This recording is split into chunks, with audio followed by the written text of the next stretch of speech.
Mesdames et messieurs, bonsoir. Il est 23h à Kinshasa, une heure de plus à l'est de la République démocratique du Congo. Ce journal part de Goma où il est actuellement 0h. La République du Burundi est aussi déterminée à consolider ses relations bilatérales avec la République démocratique du Congo. L'émissaire du président burundais Evariste Ndayishimiye l'a dit au président de la République, Félix-Antoine Tshisekedi Tshilombo, à Goma. Pays voisin de la République démocratique du Congo, le Burundi partage près de 1000 km de frontières terrestres. Les deux États restent aussi liés par l'histoire et la culture. À l'instar d'autres pays de l'espace Grand Lac, le Burundi veut consolider ses relations avec la République démocratique du Congo. Voilà qui explique l'audience que le président de la République, Félix-Antoine Tshisekedi Tshilombo, a accordée ce lundi à Goma au ministre burundais des Affaires étrangères et de la coopération au développement, l'ambassadeur Albert Shingiro. Ces derniers étaient porteurs d'un message spécial du président burundais Evariste Ndayishimiye adressé à son homologue congolais Félix-Antoine Tshisekedi Tshilombo. J'ai été reçu par son Excellence, Monsieur le Président de la République de la RDC, en qualité d'envoyé spécial du Président de la République du Burundi, son Excellence Evariste Ndayishimiye. J'étais porteur d'un message particulier spécial à son homologue congolais. Message de paix, message d'amour, un message qui vise à promouvoir les relations d'amitié et de coopération entre nos deux pays, un message qui vise à cimenter davantage, comme vous le savez, le Burundi et la RDC entretiennent des relations bilatérales très nourries, en bonne santé, mais comme vous le savez, en termes de relations bilatérales entre les États, il y a toujours une place à l'amélioration, il y a toujours une fenêtre à l'amélioration. Nous avons donc amené son message dans ce sens-là pour cimenter davantage, un peu comme un champ de fleurs qui nécessite d'être arrosé, d'être sarclé à tout moment pour que le champ de fleurs puisse rester en situation de bonne santé. Donc nous aussi, nous essayons maintenant d'arroser, de sarcler nos relations pour les renforcer davantage dans l'intérêt de nos peuples respectifs. Cette audience est un prélude d'une rencontre au sommet entre les deux chefs d'État. La date et les lieux seront fixés par voie consulaire. Nous allons rester à Goma où la solidarité continue à se manifester en faveur de la population meurtrie de Goma. Alliance Club a dépêché un lot de vivres pour cette population. L'Alliance Club International District 409 au chevet des couches sociales de la population sinistrée qui semble être oubliée lors des différentes assistances humanitaires. Il s'agit de femmes enceintes, les personnes vivant avec handicap, les personnes de troisième âge, localisées à Kibati, à la paroisse de Kanyaruchinya, victimes de l'éruption volcanique du 22 mai dernier. Ces derniers ont bénéficié des vivres et non-vivres, notamment les haricots, huile végétale, riz, farine de maïs et du sel, mercredi 23 juin 2021. Notons que la délégation a été conduite par M. Expedi Zagabé, gouverneur des districts 409 du Lions Club International, qui a circonscrit le sens de cette assistance. Nous sommes venus réaliser l'œuvre ici. Il y a eu beaucoup de sinistrés, plus de 4500 familles sinistrées. Nous nous sommes dit nous devons faire une intervention rapide comme nous le faisons d'habitude au sein de notre fondation du Lions Club International. Nous avons apporté 15 tonnes de vivres et non-vivres. Très soulagés, les heureux bénéficiaires de cette assistance n'ont pas manqué d'exprimer leur joie, des grandes satisfactions.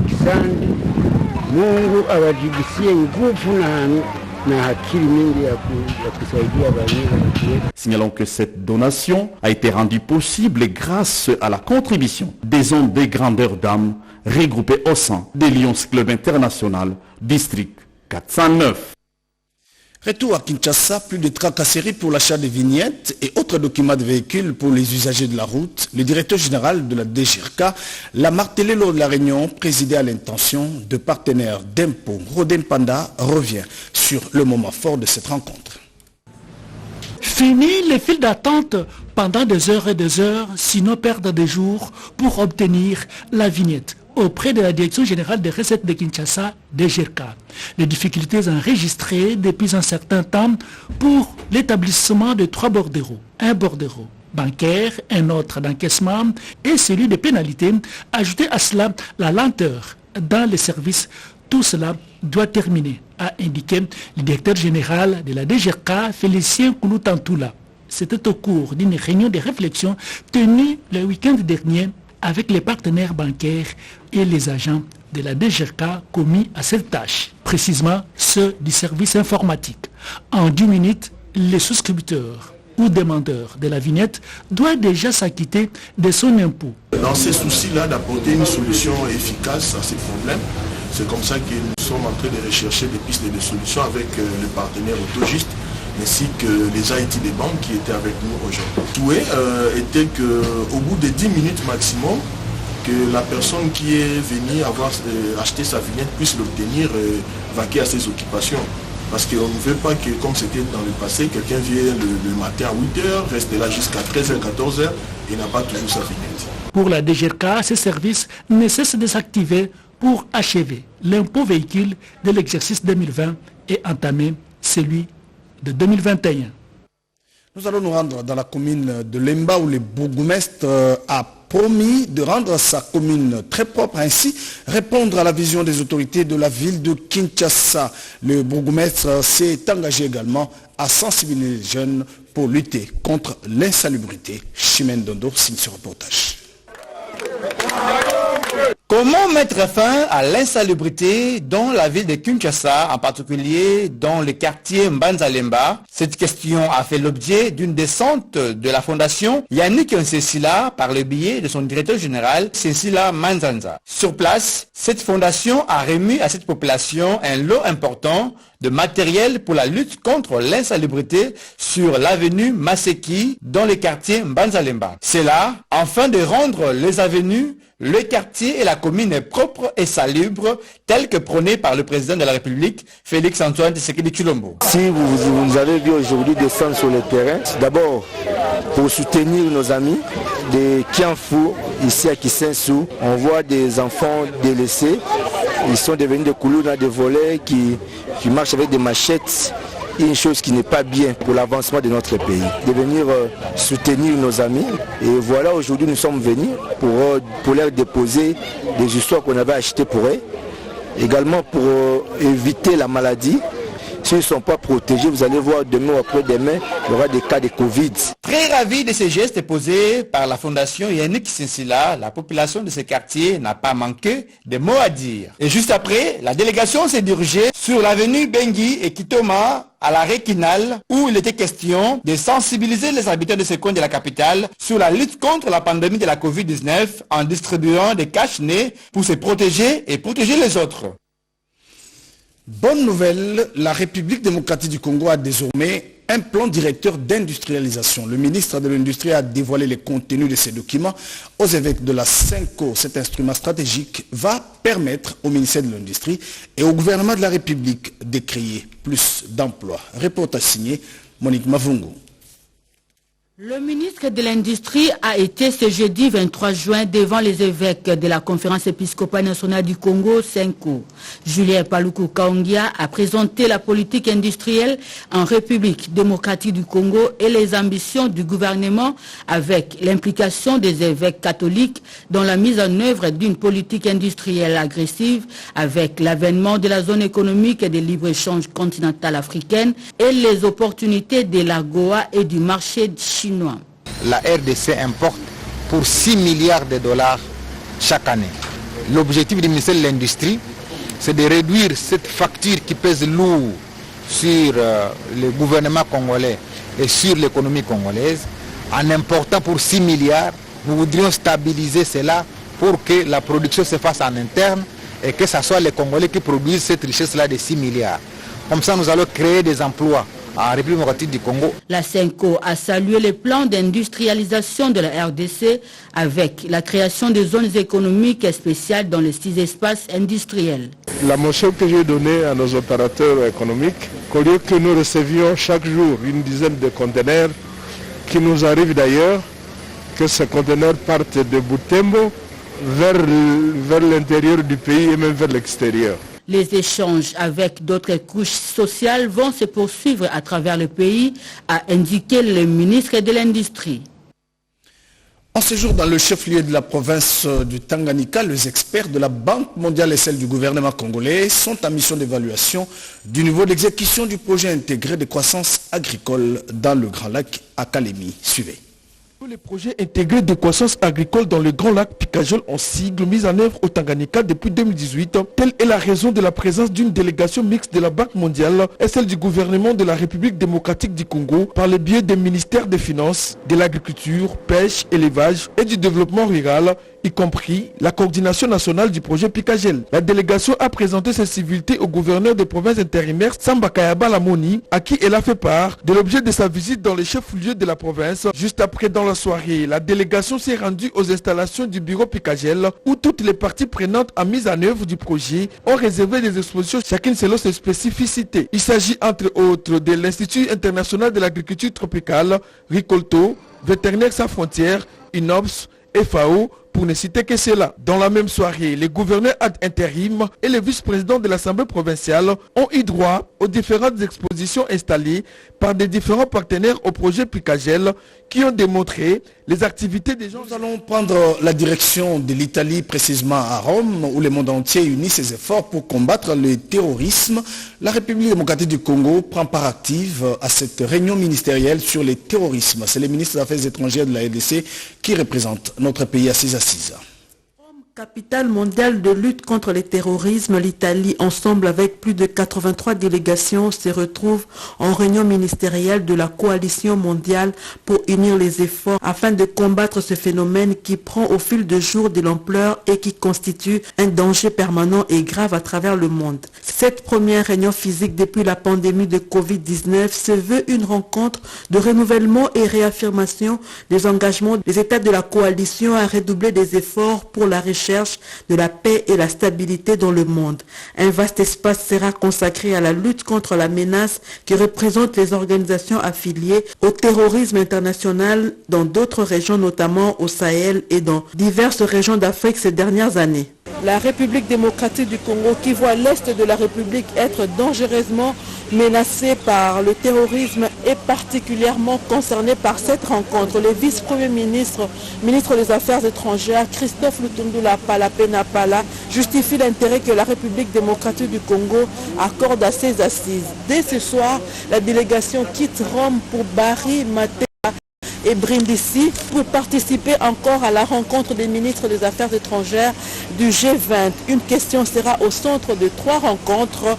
Comment le G20 peut-il mieux se coordonner pour produire des résultats concrets afin de contrer le Covid-19 et retrouver le chemin de la croissance mondiale? Depuis la ville de Rome, Henri Amouri, Doris Mozotambwe pour la RTNC.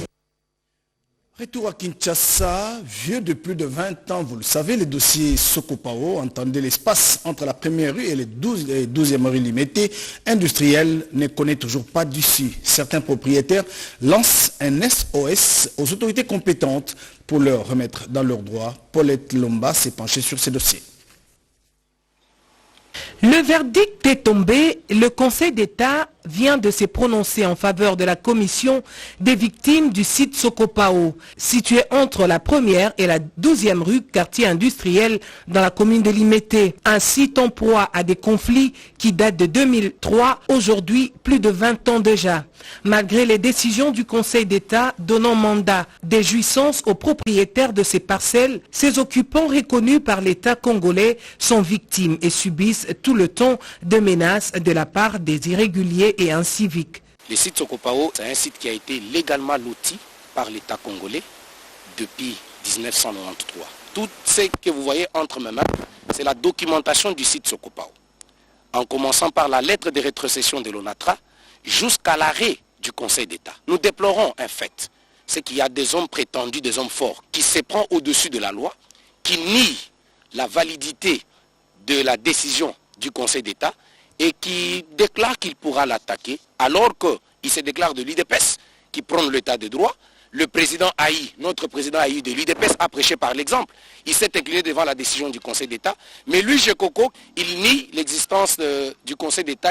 Nous faisons appel au Conseil supérieure de la magistrature. Ils ne peuvent pas laisser quelqu'un dénigrer et piétiner comme ça les décisions judiciaires. Le sous-commissariat de Kawele du site Sokopao 1 est à sa 3e agression de la part des intrus qui n'ont ni droit ni qualité des propriétés.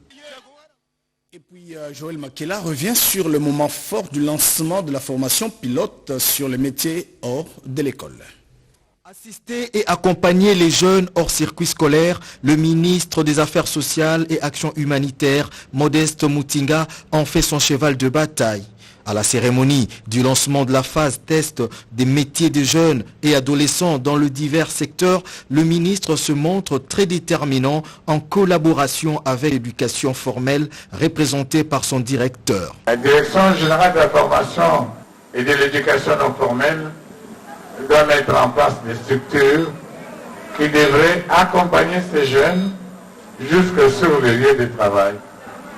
Il ne faudra pas seulement leur offrir des kits pour qu'ils continuent. Il faut suivre de quelle manière la solution à leurs problèmes est trouvée. S'il y a possibilité de rectifier en cours d'application, que nous puissions le faire. Il s'agit pour ces jeunes d'apprendre la maintenance des appareils mobiles, la transformation des produits ménagers et la fabrication des panneaux solaires. À l'issue de cette cérémonie, une remise des produits de prévention contre la 3e vague du Covid-19 a été remise et réceptionnée par le chef de division du centre d'encadrement des jeunes. Ces métiers vont rendre utile cette population juvénile en les occupant par un emploi pérenne. Les pionniers dans ce métier ont exposé quelques produits, fruits de leur labeur. Le vent de la destitution des gouverneurs a soufflé sur la province du Bas-Douélé le samedi dernier. 12 députés sur 18 ont voté oui pour le départ du gouvernement. Ils sont donc accusés de mégestion. Le gouvernement provincial du Bas-Douélé est déchu pour la 2e fois consécutive. C'était à l'issue de la plénière publique organisée le samedi 26 juin 2021 par l'Assemblée provinciale de la dite province. Une plénière présidée par l'honorable Augustine Dakonabala, où le vice-gouverneur de cette province devait venir à la première institution pour répondre à la motion de censure leur adressée par l'honorable Oumar Voulakoulou. Il est à signaler qu'aucun membre du gouvernement n'a répondu à cette invitation. Face à cette situation, les élites du peuple du Bas-Douélé ont recouru à la Constitution et au règlement d'ordre intérieur catassé. Ils ont opté de passer au vote secret où une commission électorale indépendante fut montée, dirigée par les moins âgés à la personne de l'honorable Claude Inipai Voudou. Notons que sur les 18 députés qui comptent l'Assemblée provinciale du Bas-Douélé, 12 ont répondu présents et tous ont voté pour le départ du gouvernement provincial de cette province. Après le comptage des voix, la présidente de l'Assemblée provinciale nous explique. Sur les 12 députés présents, 12 ont voté pour la motion, c'est-à-dire oui, et 0 pour l'abstention, et 0 voix pour contre. Par conséquent, le gouvernement provincial du Bas-Douélé est déchu. Depuis la disparition du directeur général de la radio-télévision nationale congolaise, Ernest Kabila Ilunga, le vendredi dernier, les témoignages sur sa personne pleuvent. Les derniers en date viennent de Chikapa, où les agents et cadres de la RTNC ont salué la mémoire d'un père qui s'en va et laissant derrière lui le chantier de la réforme de la RTNC inachevé. Ernest Kabila était un homme simple, charisme d'un pasteur. Il était un homme d'écoute. Il était un homme de dévouement. Il était un homme social. Nous avons appris avec beaucoup de consternation la disparition inopinée du DG Ernest Kabila Ilunga qui s'en va. C'était comme un coup de tonnerre. On ne s'y attendait pas. Parce que c'était un homme qui avait beaucoup de projets pour notre station d'Ikasaï. Nous qui sommes devant vous, on retient de lui un homme qui avait un grand esprit managérial. C'est un révolutionnaire, c'est un homme qui a beaucoup changé à la RTNC. Alors pour moi, c'était un père. Parce que je suis arrivé à la RTNC depuis 2010 comme collaborateur et il fallait attendre que Kabila Ernest arrive pour que je sois engagé 9 ans plus tard. Et maintenant qu'il s'en va, c'est avec un cœur brisé à 1000 morceaux que nous restons. Nous regrettons cette disparition. De son vivant, je retiens beaucoup de choses. Personnellement, plus de 2 fois dans son cabinet, travaille au niveau de la RTNC. Et à chaque fois qu'il me recevait, avant tout, des conseils tirés de la Bible et après d'encouragement par rapport à ce que je suis en train de faire comme travail. Il m'a dit une fois, Franklin, grâce à toi aujourd'hui, le Kasaï qui est ta province, là où tu travailles pour le compte de l'État congolais, il est presque visible chaque jour sur nos antennes. Au nom de tous les agents et cadres de la RTNC Kasaï et au mien propre, nous présentons nos sincères condoléances à sa famille biologique ainsi qu'à toute la famille professionnelle qui reste notre maison, la RTNC. Que son âme repose en paix, c'est par ces témoignages que nous bouclons ce journal et souhaitons un heureux anniversaire à Joël Andaye qui souffle sur une nouvelle bougie. Et disons merci aux téléspectateurs qui nous suivent à partir de Kassavougou. Nous terminons par ces communiqués de la Commission nationale des l'OADA qui demande à toute personne désireuse de postuler à un poste dans cette structure relevant du ministère de la Justice à déposer leur candidature à l'adresse suivante www.oada.com. La date limite est fixée au 5 juillet. Je serai heureux de vous retrouver demain à la même heure sur la même chaîne.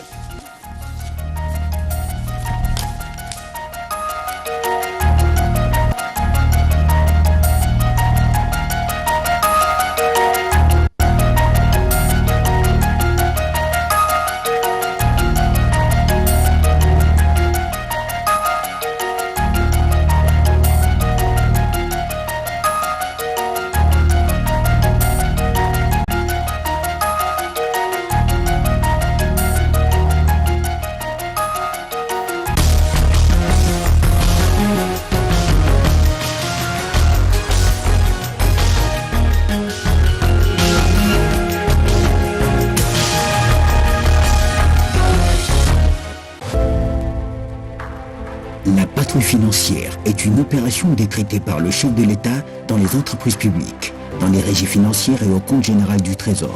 La patrouille financière est un contrôle à temps réel des opérations financières de l'État. Elle contribue efficacement à la mobilisation des ressources financières de l'État. Elle empêche le détournement des deniers publics. Elle privilégie les paiements des avantages sociaux des agents et cadres des entreprises publiques, ainsi que l'acquisition de outils de production. Elle met fin au pillage des ressources publiques. Elle promeut la bonne gouvernance. La patrouille financière, c'est anticiper les vols, contrer la corruption, empêcher le détournement. Nous avions cette patrouille financière pour